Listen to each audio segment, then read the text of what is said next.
नमस्कार, आप देख रहे हैं एसपी न्यूज लखनऊ। 28 अगस्त भारतीय संस्कृति के लिए काम कर रही संस्था सुरताल संगम के 13वें वार्षिक उत्सव अवसर पर भजन सम्राट अनूप जलोटा मुख्य अतिथि होंगे। संत गाडगेजी महाराज प्रेक्षागृह गोमती नगर में गुरुवार को शाम 6 बजे होने वाले इस कार्यक्रम में डॉक्टर जया श्रीवास्तव और अनूप जलोटा के नए 29 अगस्त भजन व संस्था की वेबसाइट की लॉन्चिंग के साथ अखिल भारतीय स्तर पर हुई भजन गायन प्रतियोगिता का ग्रैंड फिनाले और विशेष संगीत प्रस्तुतियां भी होंगी। संस्था की संस्थापक डॉक्टर जया व अध्यक्ष अजय कुमार श्रीवास्तव ने प्रेस वार्ता में कार्यक्रम के बारे में जानकारी देते हुए बताया कि कार्यक्रम की विशेष प्रस्तुतियों में भजन कार्यशाला की प्रस्तुतियां भी होगी।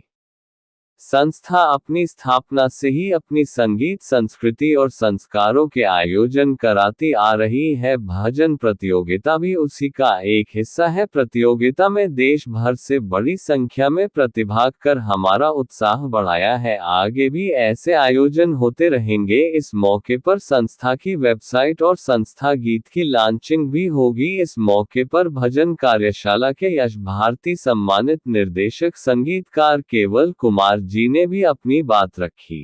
इन 13 वर्षों में कैसे बिताया आपने अपनी पढ़ाई? 2 शब्दों में थोड़ा सा बताएं। जी, बहुत ही प्यारा सा सवाल आपने मुझसे पूछा है। 13 वर्षों में मैं सिर्फ ये कहना चाहती हूँ कि सुरताल संगम एक संस्था नहीं है, ये एक परिवार है। इसको एक बच्चे की तरह मैंने पाला है।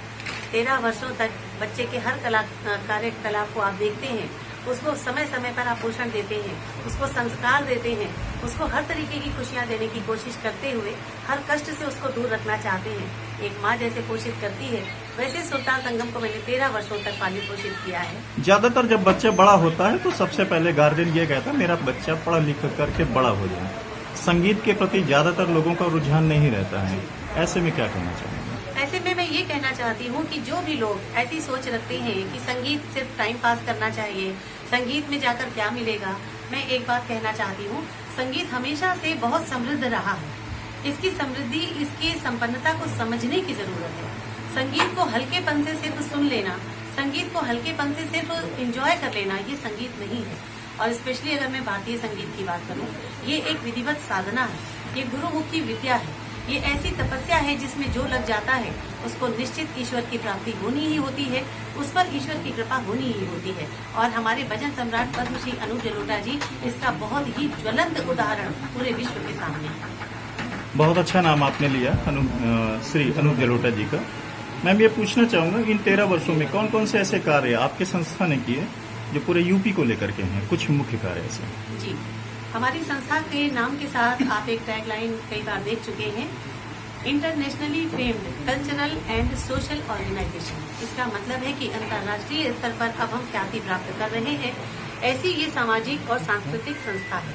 जहाँ सामाजिक और संस्कृति की बात करें तो समाज में भी बहुत सारे ऐसे दायित्व होते हैं जो हमारी संस्था और हमारे संस्था के प्रमुख पदाधिकारी आगे से आगे बढ़कर पूरा करना चाहते हैं।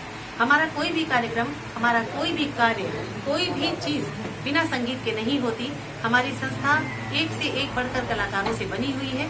यहाँ पर लगभग 50 से ऊपर हमारे पदाधिकारी हैं जो यदा कदा हमको सामाजिक कार्यों में भी सहयोग करते हैं। उनके सहयोग से हम लोग हर वर्ष कुछ संकल्प लेके चलते हैं, जिनमें हर मकर संक्रांति को हमारी संस्था की तरफ से अन्न का दान और वस्त्रों का दान किया जाता है जरूरतमंदों के लिए। ये अलग अलग क्षेत्रों में हम लखनऊ में करते आए हैं और इससे पहले मैंने औरैया और कानपुर जैसी जगहों पर भी इन कार्यों को अंजाम दिए हैं। क्या इस संस्था के तहत कोई क्लासेस वगैरह चलते हैं? किस तरीके से लोग जुड़ते हैं? बिल्कुल, हम इस वक्त जहाँ बैठे हैं, बर्लिंगटन चौराहा आप लोग जानते हैं, यहाँ पर आपने देखा है बर्लिंगटन आर्केड। बर्लिंगटन आर्केड के 24B में इस वक्त हम बैठे हुए हैं, जहाँ हमारी कक्षाएं संचालित होंगी। और ये कक्षाएं कल अनूप जलोटा जी के द्वारा विधिवत संचालित करने का हमारा संकल्प है, क्योंकि उन्हीं के हाथों यहाँ पर इसका उद्घाटन होना है।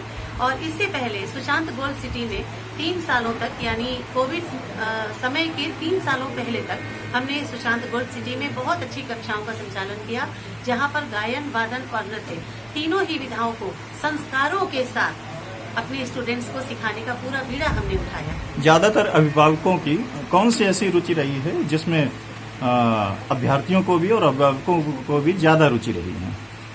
मतलब कौन सी ऐसी कला सीखने के लिए आपके पास में ज्यादा स्टूडेंट आते हैं? जी, अगर मैं विधा की बात करूं तो सबसे ज्यादा अगर हमारे पास स्ट्रेंथ सुर ताल संगम में आती है वो होती है सिंगर्स की, यानी कि गायकों की और गायिकाओं की, क्योंकि गायन करने के लिए उम्र का कोई बंधन नहीं है। अगर हम नृत्य की बात करें तो आप 3 साल के बच्चे को नृत्य अगर करवाएंगे तो शायद आप उसको शास्त्रीय नृत्य नहीं सिखा पाएंगे, लेकिन अगर हम किसी को गायन सिखाएंगे तो वो बच्चा हमारे साथ धीरे धीरे। मैम आजकल तो ज्यादातर वेस्टर्न का लोग ज्यादा जो है उसमें रुचि रख रहे हैं, इसमें क्या कहना चाहेंगे? क्योंकि शास्त्रीय संगीत ज्यादातर जो है विलुप्त होता चला जा रहा है। जी, इस बारे में बहुत गंभीर विषय है। इस बारे में मैं बिल्कुल कहना चाहती हूँ कि हमारे युवा वर्ग और बाल वर्ग को बहुत संजोने की जरूरत है। मैंने पहले भी कहा है, कई मंचों से ये बात कही है, पाश्चात्य संगीत को बुरा ना समझे। संगीत संगीत है, उन्हीं 7 स्वरों से हमने भी बनाया, उन्हीं 7 स्वरों से दुनिया ने बनाया, और ये 7 स्वर प्रकट करने वाले भी हमारे ईश्वर ही हैं।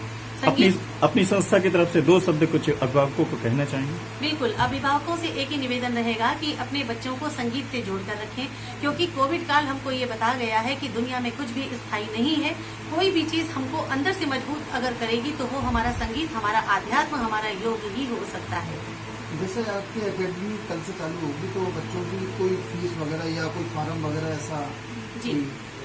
जी, हमारी वेबसाइट इसके लिए हमने बनाई हुई है और उस वेबसाइट पर जाकर आप फॉर्म भी भर सकते हैं। वहाँ पर हमारी संस्था की पूरी जानकारी, यानी पहले कदम से लेकर आज तक की सारी देश विदेश की सब जानकारियाँ आपको हमारी वेबसाइट पे मिल जाती है। जैसे आपके कल्चरल प्रोग्राम होते हैं तो अभी तक कोई प्रोग्राम बड़ा किया? बहुत सारे कार्यक्रम हम कर चुके हैं और ये कार्यक्रम हमारा सबसे बड़ा कार्यक्रम है, क्योंकि इसमें हम जिन मुख्य अतिथि को बुला रहे हैं उनका हमारे मंच पर आना हमारे लिए सबसे बड़ा सौभाग्य है। लेकिन इसके पहले अगर मैं बात करूं तो हम लगभग 11 सालों से भारत के उत्तर प्रदेश के अलग अलग शहरों में छोटे बड़े अनेकों कार्यक्रम कर चुके हैं। शायद ये हमारा 300 या 400वां कार्यक्रम होना चाहिए।